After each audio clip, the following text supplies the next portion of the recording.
Selamat pagi dan salam sejahtera. Anda bersama saya Javinia Jim dalam Berita Pagi Sabah edisi Rabu 15 April 2020.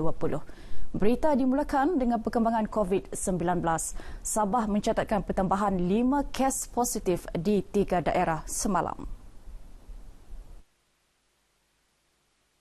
Menurut kenyataan Kementerian Kesihatan dan Kesejahteraan Rakyat Sabah, terdapat 5 kes baru positif COVID-19 dilaporkan di negeri ini semalam, menjadikan jumlah keseluruhan 285 kes. 3 daerah yang mencatatkan kes baru iaitu Keningau 3 kes, Kota Kinabalu 1 kes dan Kinabatangan 1 kes. Setakat ini jumlah pesakit sembuh direkodkan seramai 120 orang, manakala 161 masih dirawat. Sementara itu, Tawau yang merupakan zon merah kekal merekodkan jumlah kes tertinggi dengan 79 kes, diikuti Kota Kinabalu 40 kes, Lahad Datu 39 kes, Sandakan dan Tuaran masing-masing 20 kes. Majlis Daerah Penampang melakukan kerja-kerja semburan sanitasi di sekitar pusat komersial Plaza 333 bagi mengekang penularan COVID-19. Langkah itu merupakan kesinambungan operasi pembersihan dan pembasmian kuman berikutan penambahan kes positif COVID-19 di kawasan berkenaan. Menurut Pegawai Eksekutif Majlis Daerah Penampang Tang Yang Ming, tumpuan operasi dilakukan di tempat yang tidak dapat dimasuki kenderaan seperti kawasan longkang di lorong-lorong belakang bangunan. Actually ini program kita sudah start dari 18 sampai ke hari ini lah. Kita akan buat kawasan boom, kita buat lagi contohnya Prairie Hill, Country High, yang boom kita buatnya cuma lah. Kita sudah buat dekat 16 kawasan sudah. Beliau ditemui pemberita selepas operasi berkenaan di Penampang. Seramai 35 orang telah digerakkan bagi melaksanakan kerja-kerja semburannya kuman. Usaha pembersihan kuman di setiap pusat komersial, khususnya tempat tumpuan orang awam, akan diteruskan sehingga tempoh perintah kawalan pergerakan tamat. 1,250 anggota Jabatan Sukarela Malaysia Rela di Sabah terlibat membantu operasi penguatkuasaan Perintah Kawalan Pergerakan PKP. Pengarah Rela Sabah Muhammad Fauzi Jumat berkata seramai 50 anggota rela bertugas di setiap daerah negeri ini.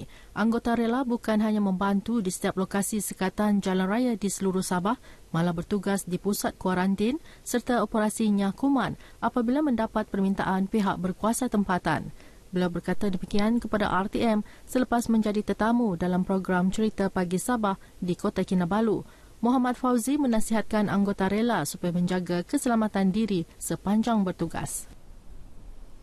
Susulan tempoh Perintah Kawalan Pergerakan PKP yang dilanjutkan sehingga 28 April ini, guru-guru di Sabah siap sedia melakukan yang terbaik bagi memastikan penyampaian pengajaran dan pembelajaran PDP dapat dilaksana secara berkesan.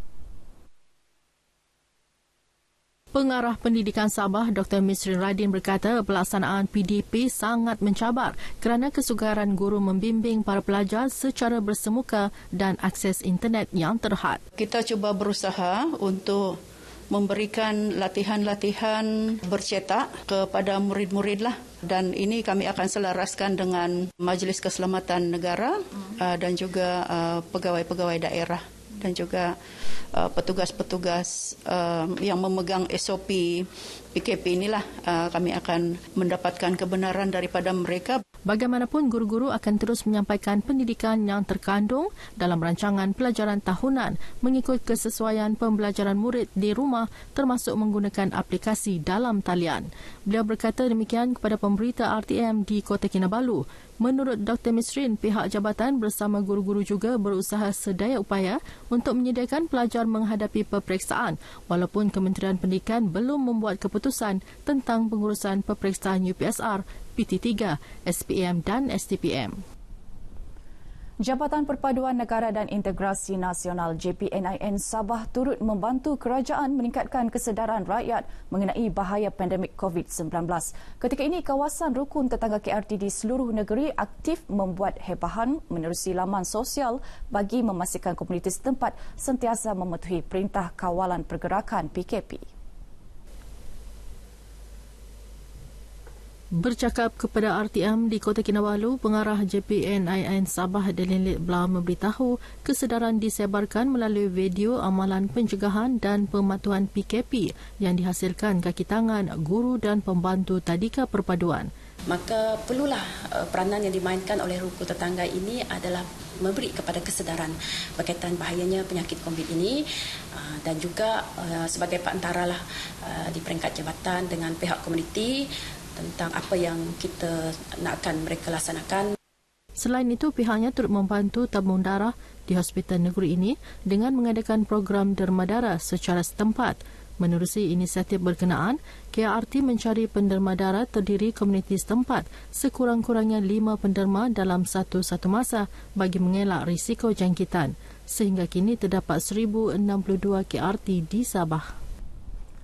Tempoh Perintah Kawalan Pergerakan PKP dimanfaatkan sepenuhnya 2 individu dengan menghasilkan peralatan perlindungan peribadi untuk disumbangkan kepada petugas barisan hadapan PKP. Bagi Johnny Gusti dan Diana John Eddy, selain mendisiplinkan diri dengan tidak keluar rumah, setiap komuniti boleh menyumbangkan idea yang memberi manfaat kepada orang lain.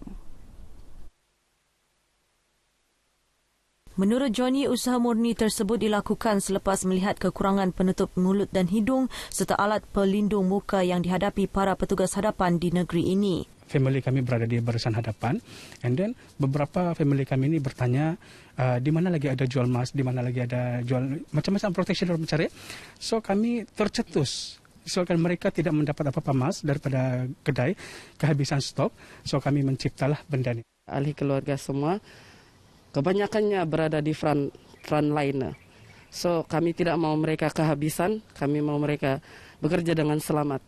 Alat inovasi yang dihasilkan mereka turut mengikut piawaian keselamatan kesihatan selain mendapat nasihat pesara jururawat dari segi penggunaan bahan-bahan projek berkenaan. Setakat ini mereka berjaya menghasilkan 1,700 alat pelindung muka dan 375 penutup hidung dan mulut yang disumbangkan kepada petugas hospital serta pasukan keselamatan.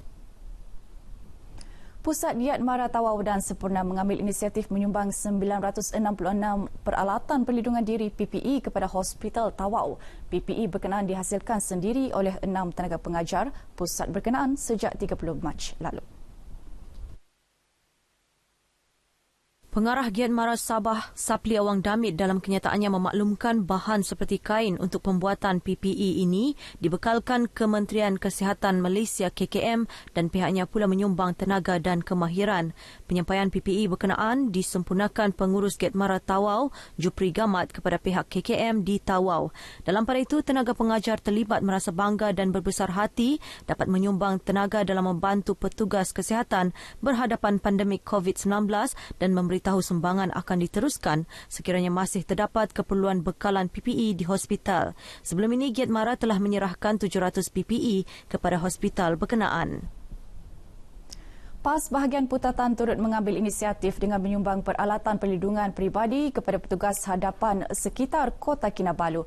Antaranya Ibu Pejabat Polis Kontingen Sabah, Tentera Laut Diraja Malaysia, beberapa klinik swasta dan kerajaan serta petugas Seksyen Berita dan Ehwal Semasa RTM Kota Kinabalu.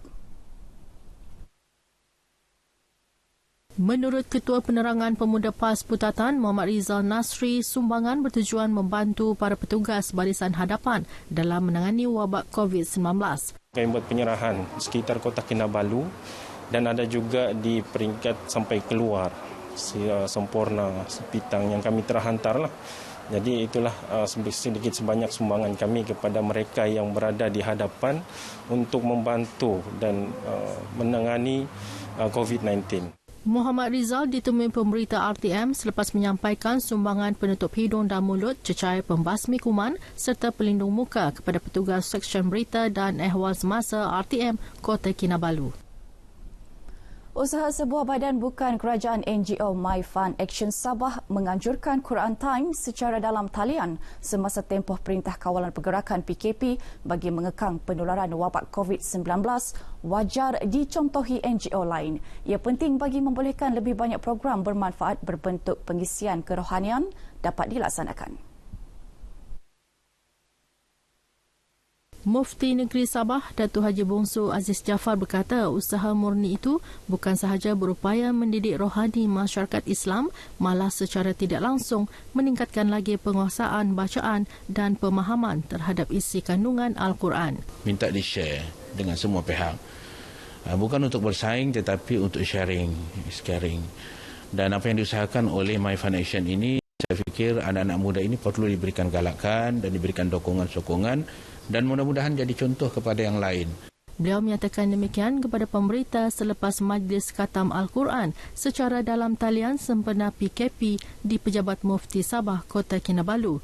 Sementara itu, Ketua Unit Pembangunan Belia My Fund Action Sabah, Ghafur Mustaqim berkata, program Quran Time ini dilaksanakan sejak 18 Mac lalu selepas kerajaan mengumumkan PKP tahap pertama. Pertama kali kami anjurkan, walaupun sebelum ini kami ada buatlah My Fund Action sempena dengan Ramadan. Cuma PKP ini kami buat kelainan dengan buat Quran Time instead of hanya quarantine time. Program turut melibatkan rakyat Malaysia yang berada di luar negara seperti Indonesia, Brunei Darussalam, Australia dan Madinah. Susulan pelanjutan tempoh penguatkuasaan Perintah Kawalan Pergerakan PKP sehingga 28 April ini, golongan yang terlibat dalam perkhidmatan penghantaran makanan mengalu-alukan cadangan pewujudan bazar dalam talian e-bazar untuk membendung penularan pandemik COVID-19. Tinjauan kru berita RTM di sekitar Bandaraya Kota Kinabalu mendapati penghantar makanan sentiasa bersiap sedia menawarkan perkhidmatan demi kemudahan orang ramai sepanjang tempoh PKP. Saya rasa ada, boleh dikatakan berita baiklah bagi kami lah yang Grab Rider dengan Food Panda. Sebab kami ini pun sedia membantu pada yang tidak boleh keluar lah. Kami menyambut baik juga lah. Sebab benda ni lagi bagus buat masa sekarang ni PKP kan. Jadi semua orang di rumah. Jadi kita pun tidak mau tu wabak makin berkeliaran.